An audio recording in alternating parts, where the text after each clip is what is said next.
Bismillahirrahmanirrahim. Assalamualaikum warahmatullahi wabarakatuh. Waalaikumsalam warahmatullahi wabarakatuh. Alhamdulillahirrabbilalamin. Wa bihi nasta'in wa ala umuri dunya waddin. Wassalatu wassalamu ala asrofil anbiya'i wal mursalin wa ala alihi wa sahbihi ajmain. Rabbi zidni ilma warzuqni fahma wal hikna bisolihin. Apa kabar semua ikhwan dan akhwat dimanapun Anda berada, yang mendengarkan melalui radio, yang mungkin menonton melalui YouTube atau mungkin streaming dari berbagai kota, dari Sukabumi, Banyuwangi, Batam, Palembang, dan dimanapun Anda berada. Senang sekali saya, Musa Alkaf, hari ini hadir kembali menemani Iwan dan Ahwat. Bedanya Iwan dan Ahwat, hari ini spesial. Wirausaha Muslim kita hari ini kedatangan tamu jauh dari Bandung. Masih muda. Sudah, tadi ngobrol-ngobrol sebelumnya, sudah mulai terjun di dunia usaha lebih dari 10 tahun. Di usia yang sekarang ada yang masih 27 tahun, masih 28 tahun. Mudah-mudahan nih Iwan dan Ahwat, pengalamannya udah banyak di dunia usaha. Jadi kita belajar nih kali ini bersama teman-teman saya. Assalamualaikum warahmatullahi wabarakatuh. Waalaikumsalam. Kumaha damang Damang. Dari Bandung. Nuhun. Nuhun. Alhamdulillah. Di sebelah saya ada Febri. Panggilan Kang Pepep. Gitu. Di depannya Kang Pepep ada Chandra. Kang Chandra. Sampingnya Kang Chandra ada Ganjar. Itu paling jauh tuh dari Garut. Enggak, dari Jawa Tengah saya. Bahkan Kang Ganjar nih, Iwan dan Ahwat, bukan cuma sebagai praktisi, tapi sebagai akademisi. Ya, kurang lebih lah seperti Iya, jadi itu. praktisi juga, akademisi di bidang wirausaha juga. Jadi akan banyak yang kita kulik pada sore hari ini. Mantap. Gimana dunia usaha gimana? Ganjar dari kapan usaha? Saya tuh dari 2011 benar-benar akhirnya memutuskan untuk jadi wirausaha. Kalau sebelumnya dulu memang pas kuliah tuh senang jualan, tapi memang tidak ada niat buat jadi pengusaha. Ya cuma jualan aja gitu. Tapi setelah beres kuliah, ngerasain dunia kerja, dari situ mulai kepikiran, oh ternyata enak nggak enaknya dunia kerja seperti ini. Dan saya akhirnya lebih memilih untuk jadi pengusaha. Seperti itu. Walaupun banyak lika-likunya. Ya, wah seru lah. Naik, turun, wah banyak. Kalau Chandra dari kapan, Chan? 2011 kebetulan sama. Ini kan kita satu sekolahan ya ceritanya. Jadi begitu lulus sekolah itu, udah ketemu bertiga ini Bikin usaha bareng sampai sekarang, alhamdulillah. Oh, tahu. Usaha pertamanya itu adalah restoran. Ya, Iya. Kebetulan kami ini berteman, kami ini berada dalam satu kampus yang sama. Usaha pertamanya ini dulu restoran, Oseng Mercon, betul ya? Iya, betul. Buka di Jalan Dipatiukur, Bandung. Dekat sama Unpad. Betul. Ya kan, strategis depannya pinggir jalan. Gimana ceritanya? Nah, gimana Pep? Ya ceritanya ya kita dipertemukan bertiga itu ditawarin sebenarnya sih, tawarin mau buka, kan baru-baru lulus ya, mau usaha apa, kebetulan dapat tawaran itu. Nah, akhirnya kita sebenarnya saya sama Mas Ganjar nih sebenarnya yang udah ngobrol-ngobrol awal. Cuman yang nawarin ke Bang Chandra itu siapa? Yang ngajakin gabung? Partner satu lagi. Partner satu lagi. Jadi berempat. Negara itu tuh berempat. Iya, yang sekarang satu lagi masih dipegang sama satu orang. Oseng Mercon. Iya. Sampai hari ini masih ada Oseng Mercon. Ada. Yang di Dipatiukur masih ada? Alhamdulillah udah tidak ada. Alhamdulillah, udah almarhum. Padahal kan ada tempatnya strategis tuh. Bikin waktu itu juga brandnya udah lumayan kuat tuh Oseng Mercon. Iya. Pernah makan di sana juga masakannya enak. Pelayanannya juga oke. Kreatif pula. Jadi di mejanya tuh ada dinamitnya kalau nggak salah dulu ya. Oh iya. Ya kan nomor mejanya pakai dinamit. Secara marketing udah oke lah buat anak-anak muda nongkrong, udah enak banget tuh. Kenapa dulu sampai akhirnya selesai? Pelajaran apa yang bisa kita ambil? Coba Kang Ganjar. Berat ya. Berat itu. Banyak faktor sih sebenarnya karena ketika terjun ke dunia bisnis ya ternyata yang dipikirin tuh banyak hal ya, pemasarannya, operasionalnya, SDM-nya, produksinya, keuangannya. Jadi banyak faktor yang menyebabkan dulu akhirnya kami bangkrut gitu ya. Tapi poin yang mungkin bisa kita ambil adalah kaminya ini nih para owner dulu tuh cepet puas. Oh. Kenapa? Karena baru setahun 2 tahun booming, rame, omset alhamdulillah lumayan besar buat kami, tapi kaminya ngerasa puas. Nah, makanya dari situ keluarlah quote, ternyata mempertahankan bisnis itu lebih sulit daripada memulai.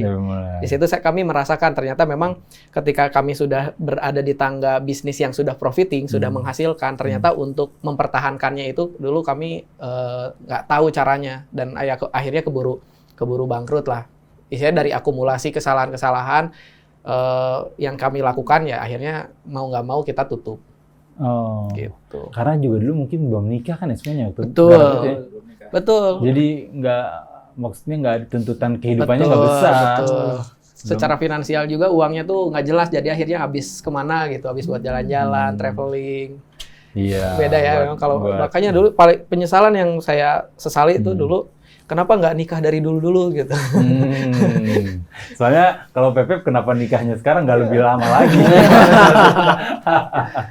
Oh gitu. Jadi bertahan berapa lama tuh Oseng Mercon 3 tahun. di Batu Ukur? 3 tahun. 3 tahun. Kami sempat ada 5 cabang juga kan, sempat ada 5 cabang. Cuman ya itu karena organisasi bisnisnya semakin besar, sedangkan kami secara kemampuan tidak diimbangi dengan skill dan pengetahuan, ya akhirnya ya isinya kayak ngebangun sebuah bangunan atau ngebangun hotel, tapi pondasinya hanya untuk 1 lantai 2 lantai.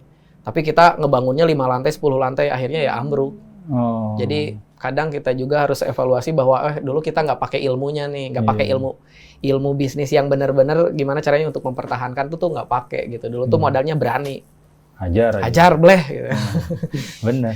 Tapi kan gini Kang, bangkrut. Padahal itu dulu keren banget. Kan dulu saya juga pernah ke sana kan waktu itu berdiri di Batu Ukur. Nyaman banget tuh ngeliat Pepep, ngeliat Ganjar, ngeliat Chandra. Oh udah enak nih, udah settle nih kayaknya nih. Udah ngelihatnya tuh pagi waktu dulu saya ke sana tuh lagi rame-ramenya. Yang di DU tuh atas bawah 2 lantai penuh. Iya, dulu itu waiting list juga. Sempet sering waiting list kan? Iya. Iya, makanya sampai akhirnya bangkrut tuh ternyata karena itu ya, pondasinya tidak sekokoh besaran bisnisnya gitu. Iya, betul. Apa yang terjadi setelah itu? Langsung switch usaha baru kah atau berusaha ngobrak-ngabrik usaha kuliner lagi? Karena kalau sekarang kan usahanya Ganjar Hijrah Man, aksesoris Muslim. Pepep sama Chandra kebetulan bergabung di satu bisnis, jadi partner produksi. Ya, cemilan. Ya, ke cemilan ini saya ceritakan nih. Cemilan. Nah, setelah Oseng Mercon nih, setelah Oseng Mercon kita bubar nih. Bertiga nih pecah kongsi. Ya, pecah kongsi. Bang Chandra tetap bertahan di kulinernya sama istrinya. Mas Ganjar ke YA, saya ada kerja nih, kerja bentar. Nah, setelah itu reborn lagi tuh tahun berapa itu? 2018 pertemuan tuh. Yes. Sebelum itu sering ketemu dengan kesibukan masing-masing, sempatan diri buat ketemu lah. Oh, kalau Chandra masih kuliner setelah itu berarti ya? Jadi pas bubar itu, kebetulan kan baru nikah nih. Nah, istri itu punya bisnis kuliner juga, ramen di Bandung. Oh. Jadi ya udah terusin aja deh gitu Kan ramennya. di DU juga ya? Dulu DU sama di Marta Negara. Oh, yang dekat Unpad juga bukan sih? Iya, persis gerbang Unpad, kampus Unpad. Iya. Seberangnya Yang dekat persis tikungan ya? Iya. Oh, itu juga rame tuh. Iya, ramai juga. Akhirnya ngelanjutin itu. Maksudnya bersama istri ngebangun itu, ngebesarin itu. Ya, ngebesarin itu, tapi ya akhirnya ya kasusnya kayak si bisnis yang pertama itu. Selesai juga. Apa Chan, apa? Perbedaannya apa ketika dulu Ocon bangkrut sama bisnis ramen itu bangkrut? Bedanya apa? Kalau Ocon kan tadi karena itu. Kalau bisnis ramen karena apa? Kalau ramen kayaknya sih udah mulai turun si tren ramen pada saat itu. Selain itu juga memang dulu tuh ada kendala sama sewa tempat segala macam gitu. Ngelola uang juga kesana kemari nggak fokus, ya kurang lebih gitu lah. Lebih ke perencanaan keuangan yang belum kita benerin gitu. Sampai akhirnya ya udah kita udah malas untuk ngelanjutin. Udah deh sampai sini dulu aja. Selesai dulu deh. Kita cari yang lain gitu. Itu baru tahu tuh akhirnya. Akhirnya dari situ Pak Ganjar jadi akademisi dulu. Terus Pepep kerja, Chandra lanjut sama istri. Setelah selesai apa yang dilakukan? Setelah ramen selesai, Chandra melakukan apa? Nah, ini tahun berapa ya? 2018.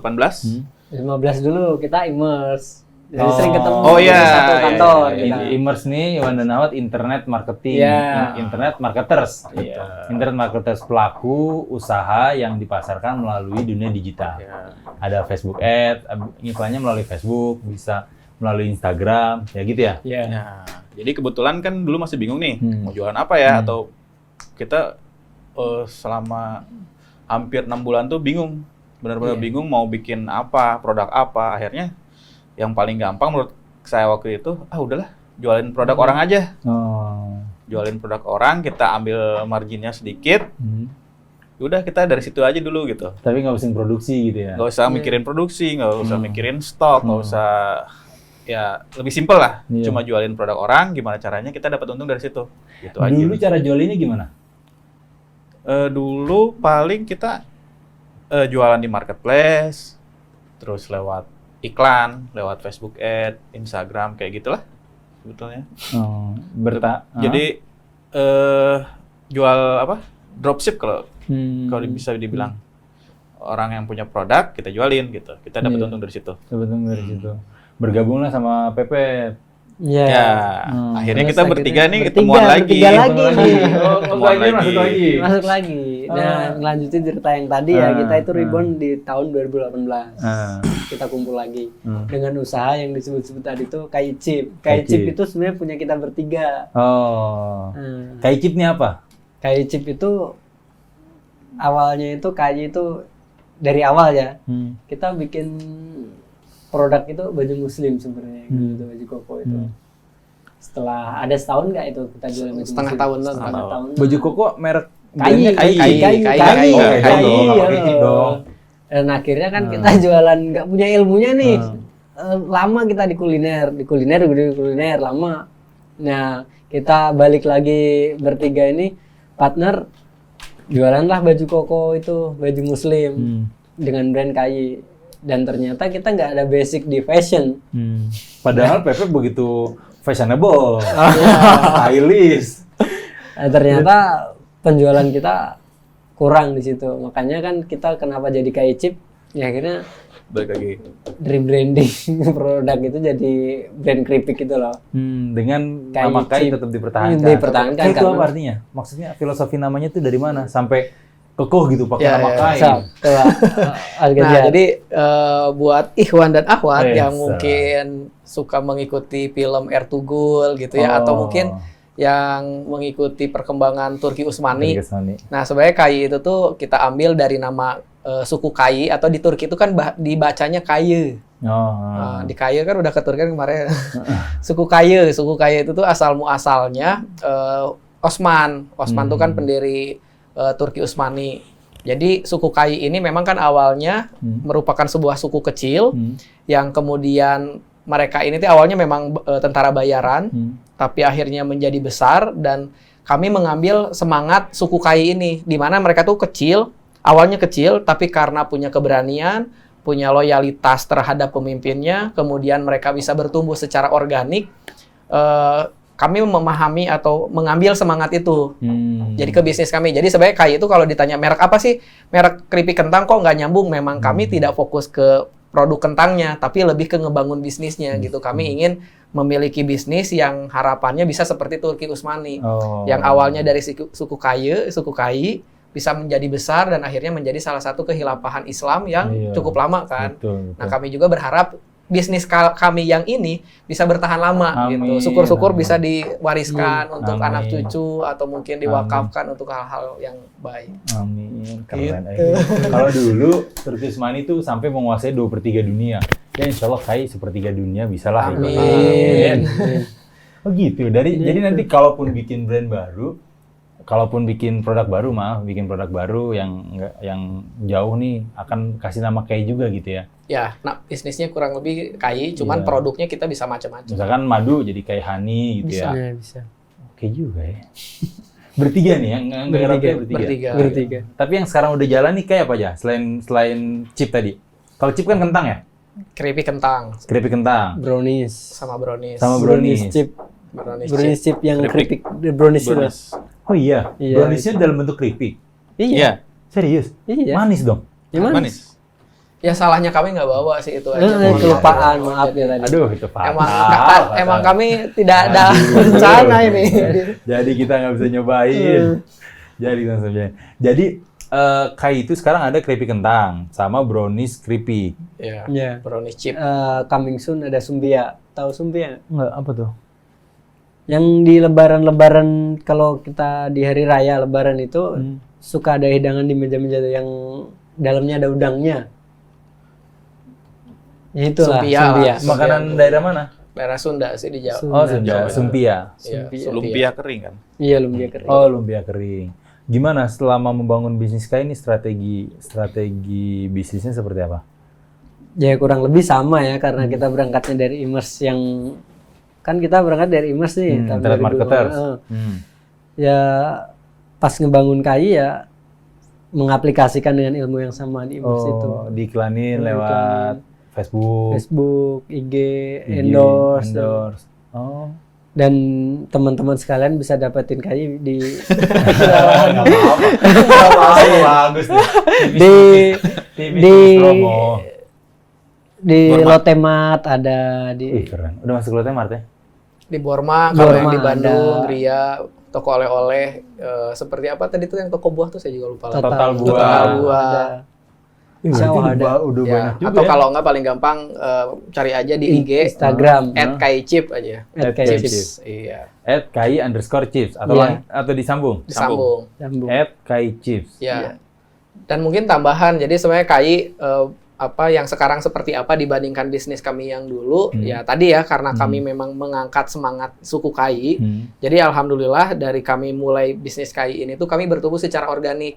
Secara organik tuh kami bahkan dari modal yang sangat minim, termasuk sekarang untuk pengembangan pun kami berusaha semaksimal mungkin nggak pakai pinjaman, nggak pakai investor sebenarnya. Oh iya. Ya, jadi ada keuntungan puterin, ada keuntungan puterin. Ya itu karena kami pengen juga bertumbuh secara organik lah. Ini belajar dari pengalaman-pengalaman kami yang sebelumnya yang dikit-dikit pakai investor gitu. Iya, Kalau iya. bisa pinjam, kenapa pakai duit Pakai sendiri? duit. Kami alhamdulillah sudah meninggalkan cara-cara itu gitu. Meskipun sebenarnya boleh-boleh aja. Apa? Ada pengalaman apa aja dengan investornya? Ada Ya pastinya pengalaman kalau menarik apa? sama investor tuh kan pasti ada investor yang satu value atau istilahnya bisa nyambung. Ya sama lah kayak mungkin nikah atau ketemu jodoh.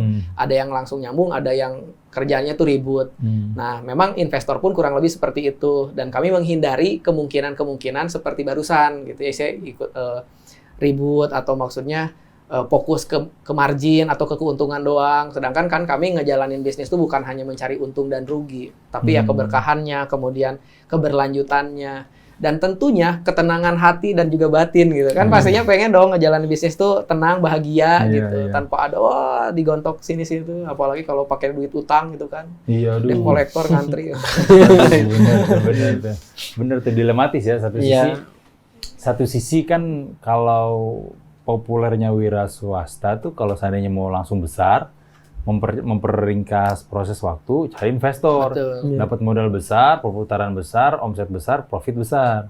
Tapi ternyata di sisi lain itu juga sangat berisiko mengganggu ketenangan jiwa ya. Iya. Ada yang meninggal, bahkan ada yang sampai stres, bunuh diri, dikejar-kejar. Alhamdulillah investor. bersama enggak ya. Alhamdulillah masih survive. Oh gitu. Jadi sekarang Kainya di mana kantornya? Di Saranten. Di Bandung. Di Bandung. Iya. Pandemi ini apa pengaruhnya sama Kai? Apakah jadi momentum yang bagus ataukah ada penurunan ketika pandemi? Terus strategi bertahannya ketika pandemi ini gimana? Ya kalau pandemi ini ya nggak tahu ya, semua sektor kayaknya terdampak kecuali kesehatan dan pendidikan jualan. gitu. Kalau di kita pasti terdampak ya. Apalagi yang penjualan offline yang di kayak tadi Lotte, yang supermarket gitu tadi kan pengunjungnya otomatis berkurang drastis kan. Oh, karena ini ya sistemnya tuh naruh di banyak titik ya. Iya. Nah itulah emang turun banget. Kita ngakalinya pakai reseller akhirnya. Ke reselleran, ngajarin reseller. Di berbagai kota kita ada reseller. Oh, jadi kalau mau pesen kayak itu nggak langsung ke pusat ordernya, tapi melalui reseller yang ada di berbagai kota gitu ya? Bisa kayak gitu, ke pusat bisa. Ke pusat juga bisa. Bisa langsung di kontak yang IG. Kalau ke pusat ongkirnya dari Bandung, kalau ke reseller ongkirnya bisa lebih murah karena di daerah. Di daerah, Oh, di kota iya, tertentu. Iya. Oke juga nih. Selain cake ngegarap apa sekarang? Siapa nih? Ini Mas Ganjar ini ada hijramen. Hijramen. Kita bahas hijramen dulu. Hijramen ini gimana, Jar? Ya, itu sebenarnya tadi tuh. Jadi hijrahmen itu sebenarnya sebelum bangun KAI, saya bangun dulu hijrahmen. Jadi 2017 sambil saya ngajar di EA, tapak dulu. EA ini lah. apa? Yang Entrepreneur Academy. Entrepreneur Jadi itu kan Academy. alma mater Iya, kami iya, ya, kan Ikhwan Akhwat. banyak pendengar yang belum tahu nih ya atau apa. Ya, itu yang Entrepreneur Academy dan ya saya balik ke situ lah, ke alma mater jadi fasilitator istilahnya. Dan dari situ sambil saya ngebangun bisnis baru kan setelah yang Oseng Merchant bangkrut, saya bangun nama brandnya itu Hijrahmen. Meskipun sekarang Hijrahmen juga mau saya rebranding karena alhamdulillah bulan November kemarin brandnya atau mereknya resmi ditolak oleh HKI, jadi mau diganti. Kenapa? Karena Sudah ada yang nama hijrahnya udah ada yang daftar, jadi itu kena. Oh, walaupun yang terdaftar hijrahnya doang nggak pakai men. Yes. Jadi mirip-mirip lah. Ya akhirnya ya udah mau nggak mau kita ganti aja daripada banding juga butuh waktu dan butuh biaya. Nah jadi kalau Hijrahmen ini sebenarnya bisnisnya atau produknya produk peci. Sempat dulu kita juga main di gamis laki-laki. Cuman ternyata lebih mantap di peci aja gitu, dan alhamdulillah dari 2019 sampai sekarang saya cuma fokus di peci doang. Salah satu brand ambasadornya Musa ini, dan alhamdulillah karena brand ambasadornya Musa, modelnya Musa, alhamdulillah penjualan makin naik. Dan alhamdulillahnya baik banget Musa ini nggak minta royalti apa-apa ya. Belum, belum. Tapi Hijramen tuh kokonya juga enak loh. Simple. Udah nggak ada kokonya berarti? Udah nggak ada. Fokus di peci? Iya. Apa yang membedakan peci Hijramen dengan peci-peci lainnya? Kalau kami fokusnya sementara ini di rajut. Dan kenapa peci rajut? Karena kebetulan kan saya aslinya dari Garut, dan di Garut ini tuh ada satu kampung yang memang mereka tuh fokus di rajut doang. Cuma fokus di rajut doang. Ya udah saya akhirnya coba ulik-ulik, kualitasnya mulai dinaikin, motifnya coba mulai dibedain. Nah, dari situ saya mulai coba branding juga. Dan di situ menurut saya potensinya masih sangat besar. Dulu juga riset yang saya lakukan tuh foto pecinya tuh cari di Google dan ternyata belum banyak. Makanya pas waktu saya naikin ke secara online, penjualan secara online, alhamdulillah sih penjualan lumayan bagus. Cuma memang mungkin plus minusnya kalau buat saya saat ini, produk fashion khususnya muslim gitu ya, masih musiman gitu. Musiman tuh menjelang bulan puasa itu baru kenceng banget. Tapi kalau bulan-bulan biasa ya alhamdulillah, tapi itu mungkin cukup untuk operasional atau ada untungnya tapi nggak terlalu banyak. Nggak sebanyak bulan Ramadan ya. Dijualnya melalui apa? Sekarang ini kami lewat marketplace, tapi lewat WA juga ada, dan melalui reseller ataupun dropshipper. Kalau ada pendengar Rasil yang mau pesan Hijramen, kemana aja? Ke Shopee. Kalau yang ke Shopee bisa, ke Tokopedia bisa. Namanya apa? Nama store-nya apa? Hijrahmen. Disambung Tulis semua? disambung semua. Men-nya ini M, bukan M-A-N ya? Yes, men laki-laki. Iya. M-E-N. M-E-N. Hijrahmen. Menarik. Sekarang nih, kalau dari teman-teman melihat dunia digital seperti apa? Kan Facebook mulai nih kemarin ada metaverse, terus kemudian semuanya kembali beralih ke digital. Yang teman-teman lihat sekarang dunia digital ini seperti apa? Dari Pepep gimana, Pep? Seperti apa digital? Masa depan. Apakah nantinya, kalau menurut Pepep nih, apakah nantinya semua usaha akan beralih ke digital full? Nggak ada lagi toko-toko retail atau seperti apa? Kalau toko retail bakalan masih tetap ada ya, cuman memang 70% atau 50-70% bakalan ke digital. Gitu. Dari Chandra gimana, Chan? Kalau menurut saya memang sudah jadi keharusan sih kalau sekarang ya. Iya, harusan.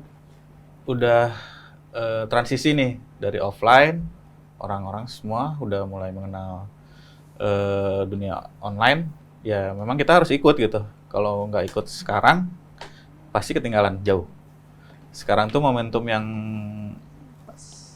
untuk semua orang tuh jadi keharusan gitu. Apalagi untuk pebisnis tuh wajib banget lah sekarang. Iya ya, kalau mau bertahan harus mulai dari sekarang. Mulai dari sekarang beradaptasi. Apa yang harus dilakukan, Jar, untuk teman-teman yang mau masuk ke dunia digital? Yang jelas kalau saya kata kuncinya ketika ngomongin digital gitu ya, ya teman-teman atau kita harus mikirin 5-10 tahun yang akan datang. Jadi hidupnya jangan sekarang. Maksud saya ya belajar dari pengalaman sebelumnya, contoh kayak Gojek. Gojek 2010 mana ada orang yang mikirin itu. Tapi buat Nadiem Makarim, salah satu foundernya, dia memikirkan 2015 dan 2020. Dan ternyata terbukti. Nah maksud saya kayak misalkan tadi Musa bilang, metaverse seperti apa? Next time, nggak tahu berapa tahun lagi, bisa setahun, bisa 2, atau mungkin 5 tahun. Kita siaran atau podcast kayak gini tuh bisa di metaverse gitu. Kitanya mah ada di koloran, ada di rumah atau di sawah, tapi kita di metaverse bisa ketemu kayak gini. Dan itu sangat memungkinkan sekali. Kalau saya sih, ya apalagi kalau misalkan tadi ya isunya Facebook, jadi itu metaverse-nya atau platform metaverse-nya jadi, wah kemungkinan besar interaksi yang biasanya ada di Facebook bakal beralih ke metaverse. Iya, dan dunia akan sepenuhnya berubah tuh ya. Yes, tapi yang jelas memang pertemuan offline kayak gini bakal jadi hal yang langka dan tetap masih ada sih sebenarnya. Ya, saya juga sebenarnya udah kepikiran, saya pengen bikin peci tapi di metaverse gitu. Jadi NFT. Jadi bisa diperjualbelikan secara NFT dalam bentuk NFT, tapi yang kedua saya juga bisa jualan di metaverse. Cuman barangnya mah tetap peci beneran, cuman jualannya di metaverse gitu.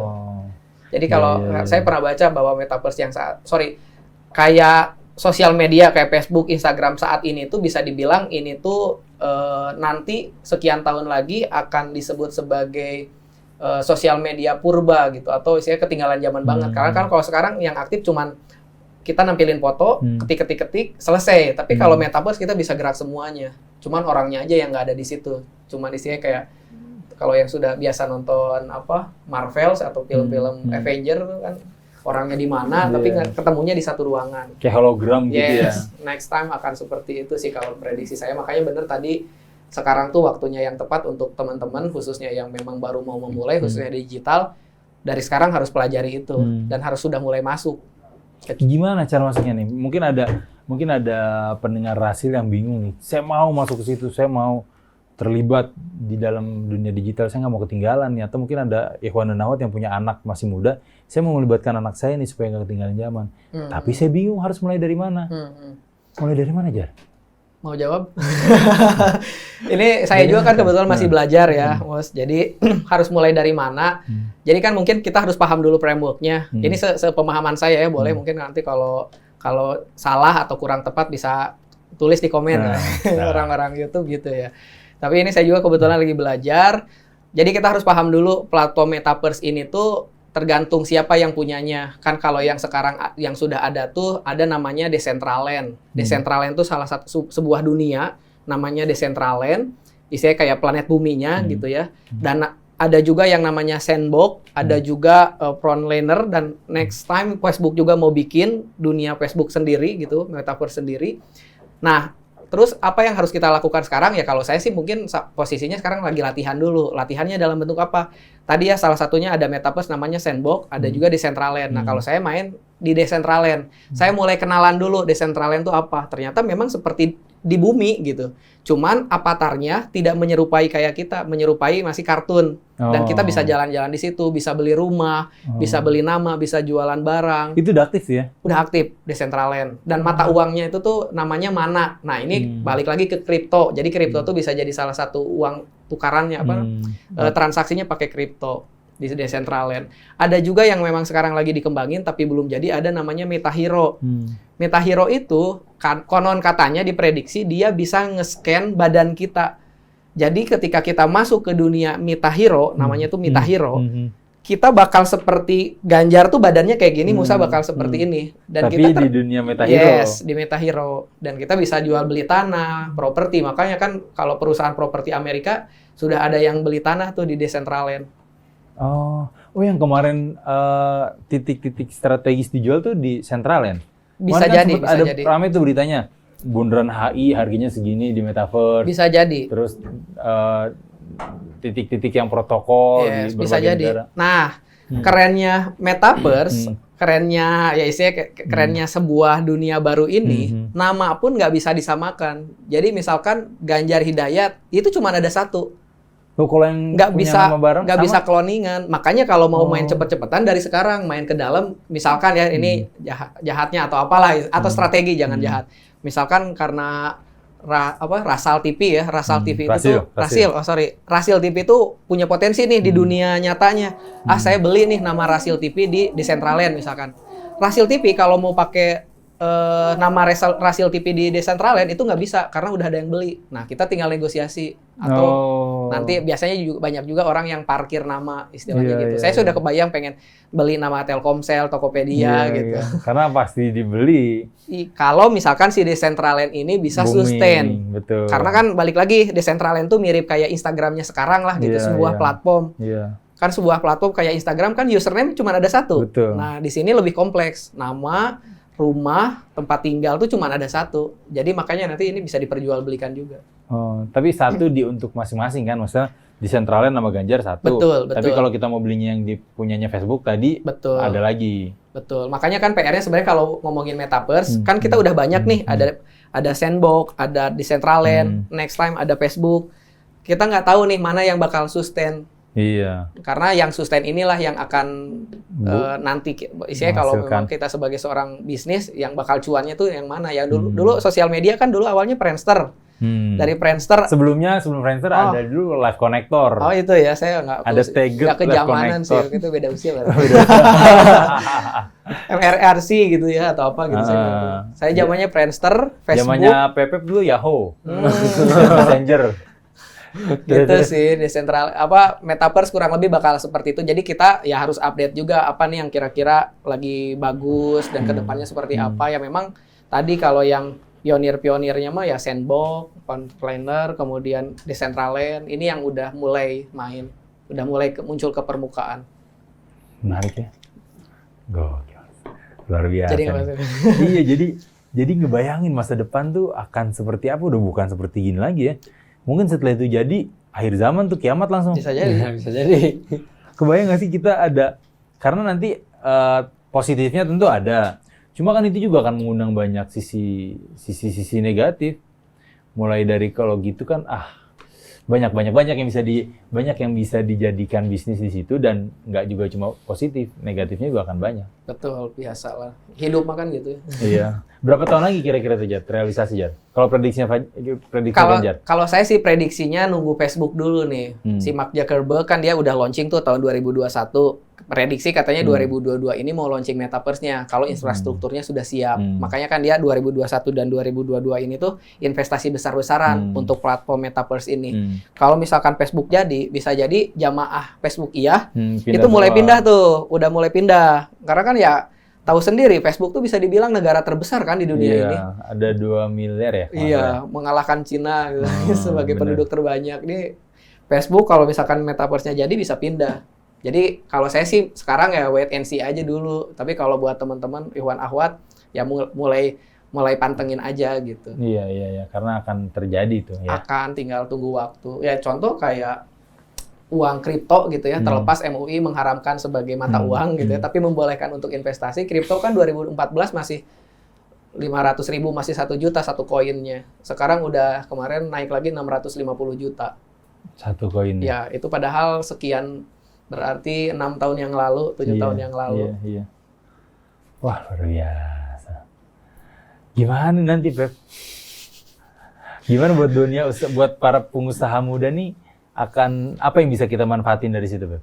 Untuk usaha kita ini apa yang bisa kita manfaatin ketika itu nanti sudah selesai? Sih. Ya kita ya harus bisa memanfaatin kondisi yang ada, kita harus mau nggak mau ya harus memang terjun ke situ. Apa yang dilakukan Kai Chip buat tiga-tiganya? Apa yang dilakukan Kai Group untuk metaverse nanti? Kira-kira apa yang akan dilakukan Kai Group untuk metaverse? Apakah nanti akan belum kepikiran sampai saat ini sih. Iya, karena kan nantinya berarti sistem pemasaran kita udah tidak lagi seperti sekarang yang pakai Facebook Ads, Instagram Ads. Pasti kan nanti akan berubah tuh. Iya. Dunia seperti apa bayangannya nanti kalau udah itu terjadi? Ya kata kunci sebagai pengusaha kan sebenarnya ya bisa beradaptasi itu. Jadi memang kita juga harus tahu mengikuti perkembangan zaman, termasuk sekarang. Sosial media tahun ini, bulan kemarin saya lupa lagi, sosial media yang engagement-nya paling banyak sekarang dikuasain oleh TikTok. Padahal sebelumnya itu udah dikuasain sama Google. secara engage ya. TikTok ini kan buat generasi saya ini hal-hal yang baru gitu loh, dan istilahnya kita juga ya di KAI lagi ngulik-ngulik juga nih TikTok Ad atau TikTok Shop gitu ya, dan bahkan teman saya ada yang dia jualan produk Koreaan atau topoki, dia hanya mengandalkan TikTok Shop itu kenceng, omsetnya bisa ratusan juta. Dan kita juga ya sebagai tim KAI atau KAI Group ya memang mau nggak mau kita harus paham atau harus mengikuti perkembangan zaman, dan tentunya kita harus bisa beradaptasi. Ya termasuk tadi cara ngiklannya, kalau sekarang Facebook dan IG Ads mungkin nanti Metaverse Ad gitu loh. Atau mungkin nanti bisa jadi ada SPG yang memang bisa nawar-nawarin dan tapi di dunia Metaverse, dan termasuk bisa jadi kita juga jualan keripik kentang dalam bentuk NFT. Oh, nggak ngenyangin sih, tapi bagus tuh. Bagus. Kan Syahrini udah ngeduluin kan, di Indonesia tuh salah satunya Syahrini, dia jual hijab NFT. Dan itu. Jadi kalau hijab NFT atau shawl NFT itu kita jual, dan ketika ada orang beli itu tidak bisa kita jual ke orang lain gitu ya? Jadi kalau NFT itu kesepemahaman saya tuh jadi barangnya cuma ada satu atau cuma terbatas limited edition, dan memang tidak bisa perbanyak lagi. Jadi di dunia tuh cuma ada itu doang. Misalkan kita produksi hijab dengan model seperti A gitu ya, diproduksi cuma bisa 50. Ketika itu 50 sudah terjual, kita nggak bisa memperbanyak lagi tuh. Yes. 50 itu nanti dipakai sebagai skinnya avatarnya mereka gitu bisa ya? Bisa jadi, bisa dipakai untuk avatarnya, bisa dipakai cuma buat jual beli. Ya tergantung bisnis modelnya juga. Tapi kan kalau Syahrini dan memang rata-rata yang main di NFT itu limited edition mainnya.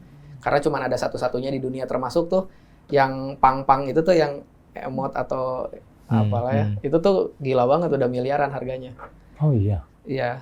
Ya cuman uniknya NFT, memang NFT itu bisa dibilang menjawab menjawab masalah orang-orang kreatif saat ini gitu, di mana pencurian hak cipta, pencurian karya dengan adanya NFT itu bisa diminimalisir karena si sistemnya itu tuh bisa ngebaca kalau ini tuh punyanya si A dan bentuknya ya kayak gini dan nggak bisa ditiru oleh orang lain. Pasti ada keunikannya tersendiri.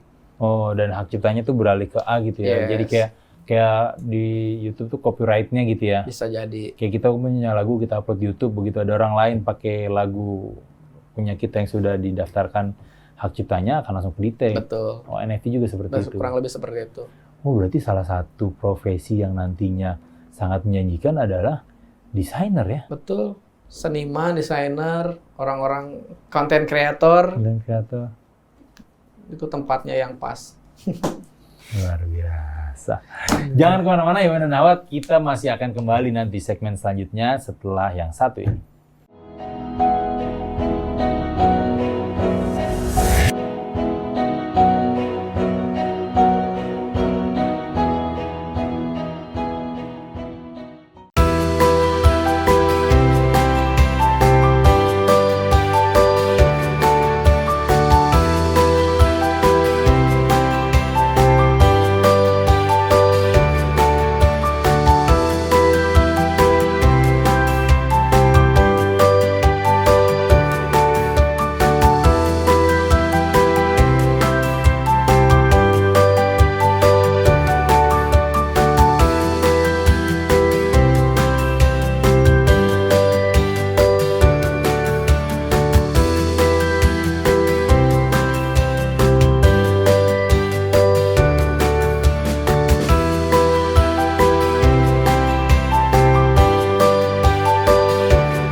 وقل اعملوا فسيرى الله عملكم ورسوله والمؤمنون وستردون إلى عالم الغيب والشهادة فينبئكم بما كنتم تعملون.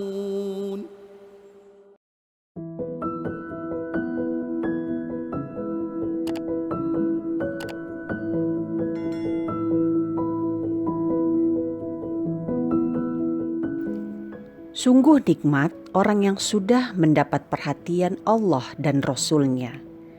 Jika perhatian dari atasan pejabat, dan orang-orang yang berkuasa saja sudah bisa membuat kita kegirangan.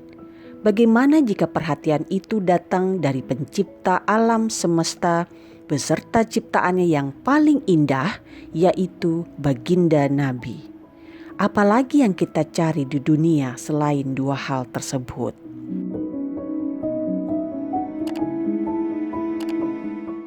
Perhatian tadi bisa didapat hanya jika kita beramal saleh, apapun bentuknya. Bisa dengan tenaga, harta, pemikiran, dan lain sebagainya.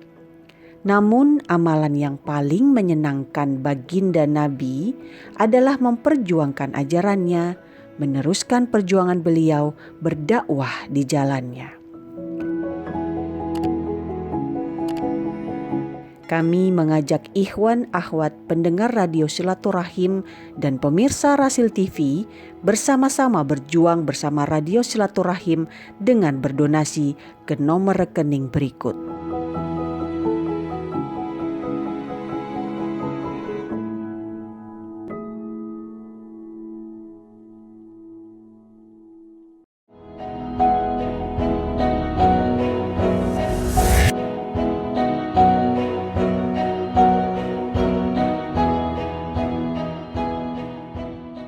Masih bersama kami Iwan dan Ahwat dimanapun Anda berada, wirausaha muslim. Kali ini kehadiran tamu ada 3 orang dari Bandung. Pengusaha muda, tapi pengalamannya udah banyak Iwan dan Ahwat.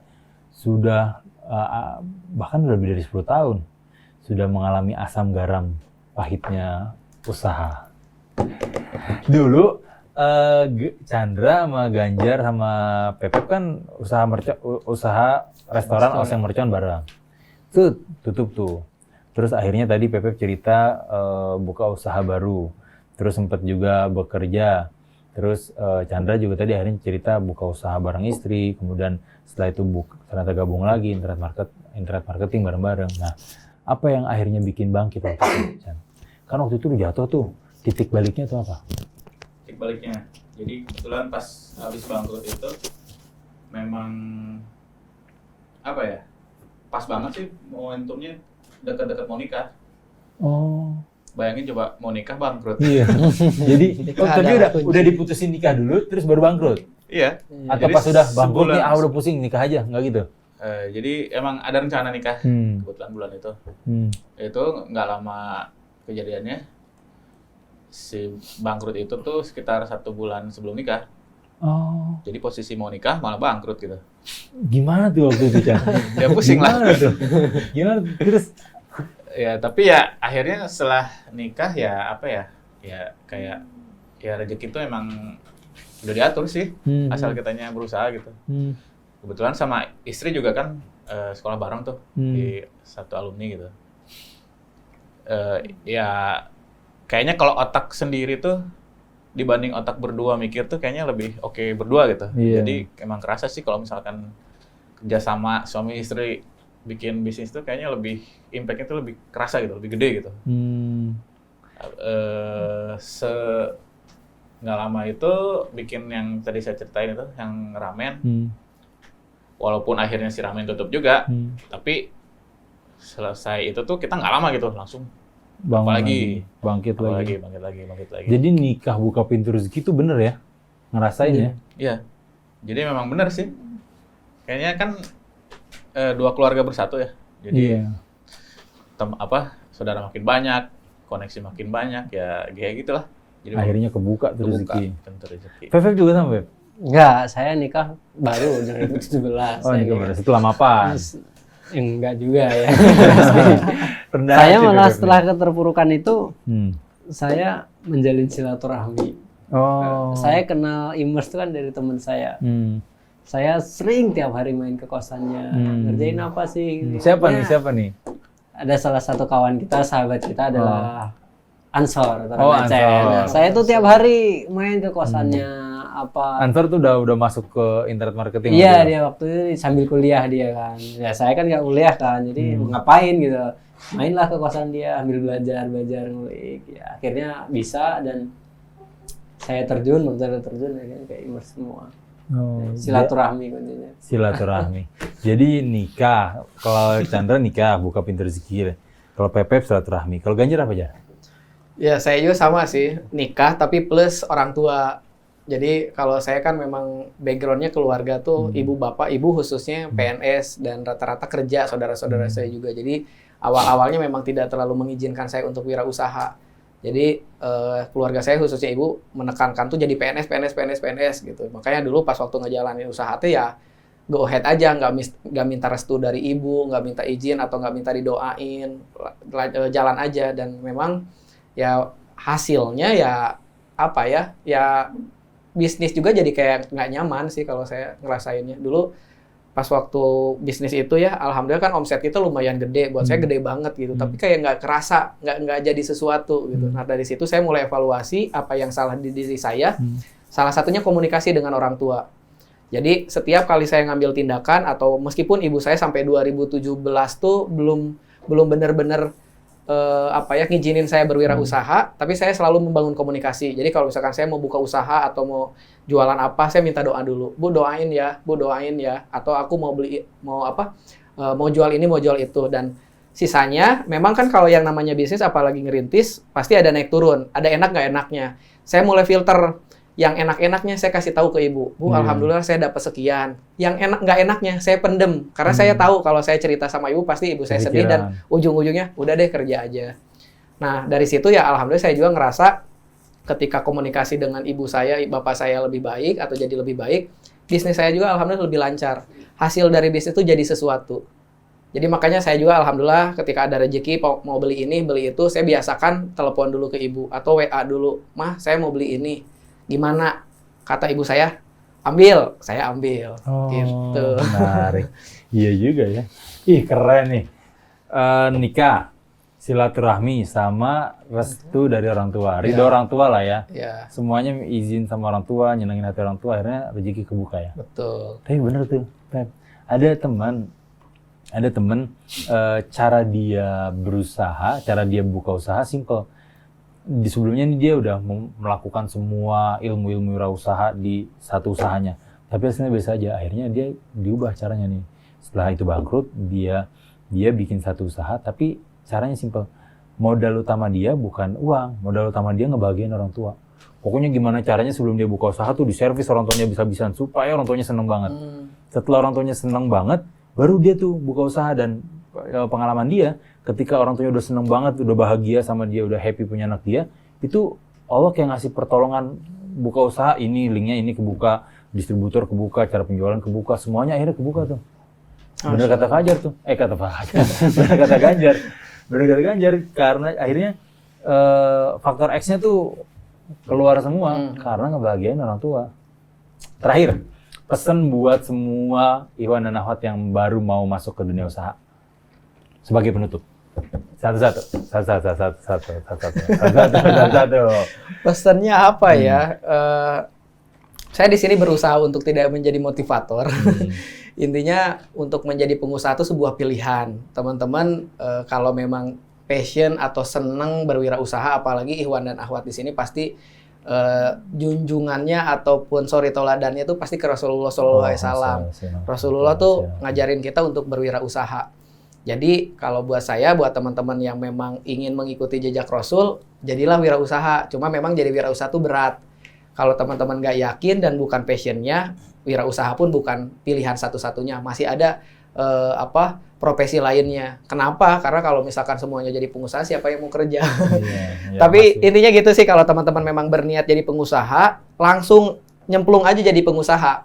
Istilahnya pengusaha tuh, buat saya pengusaha tuh pilihan, bukan istilahnya karena ngelamar kerja nggak keterima gitu ya, atau ngelamar si A si B nggak bisa gitu, akhirnya pilihan terakhirnya wirausaha. Nggak gitu, buat saya wirausaha tuh pilihan awal gitu. Jadi kalau memang udah pengen jadi pengusaha, fokus di situ, apapun masalah yang akan dihadapi, nikmatin aja, syukurin aja. Dan tentunya ya dibarengin juga sih kalau saya punya mentor, karena punya mentor tuh penting banget.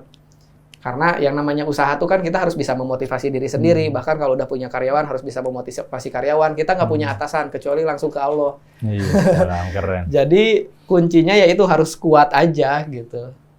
Gitu. Harus kuat dan yakin. Kalau Tapi bagus tuh kok salah satu statementnya tadi. Pengusaha tuh bukan salah satunya pilihan, profesional juga bagus. Banyak bidang-bidang lain yang bisa dipilih gitu ya. Betul. Kalau dari Akang Chandra, Ini buat yang belum masih bingung ya mau Iya. langkah. Ya langkah pertamanya sih minta restu dulu orang tua benar. Setelah itu langkah keduanya banyak belajar aja sih. Kalau sekarang kan informasi terbuka banget, bisa dari mana aja. Dari YouTube, dari apa segala macam gampang gitu. Akses untuk informasi atau materi-materi bisnis juga udah banyak Dimana-mana banget ya. gitu ya. Ya kuncinya sih belajar aja lah sama langsung terjun dan temukan nanti kesulitan-kesulitan tantangan yang sesungguhnya tuh di situ gitu. Kayak gitu. baru Yang sambil penting belajar langkah tuh aja. ya. Betul. Langkah, belajar, ketemu masalah, belajar, langkah lagi Iya. gitu ya. Keren. Makasih Chan. Dari Pepep, Ya kurang lebih sama sih ya, dari saya intinya belajar aja. Belajar apa yang mau jadi profesional apa ya kita kan harus fokus belajar di situ kan. Mau jadi pengusaha ya harus belajar usaha. Kurang lebih seperti itu. terima kasih banyak. Terima kasih loh, Jar, Ganjar, Chandra, Pepep udah jauh-jauh datang dari Bandung. Terima kasih Sama-sama. sudah berkenan mengisi di Radio Silaturahim. Mudah-mudahan ada hikmahnya, teman-teman. Insya Allah, alhamdulillah banyak ilmu yang telah kita dapat. Mudah-mudahan ini semua menjadi pelajaran buat kita, menjadi amal jariah juga buat Ganjar, buat Pepep, dan juga buat Chandra. Terima kasih. Saya Muhammad Musa Al-Kaf, pamit undur diri. Wabillahi taufiq wal hidayah. Wassalamualaikum warahmatullahi wabarakatuh. Waalaikumsalam warahmatullahi wabarakatuh.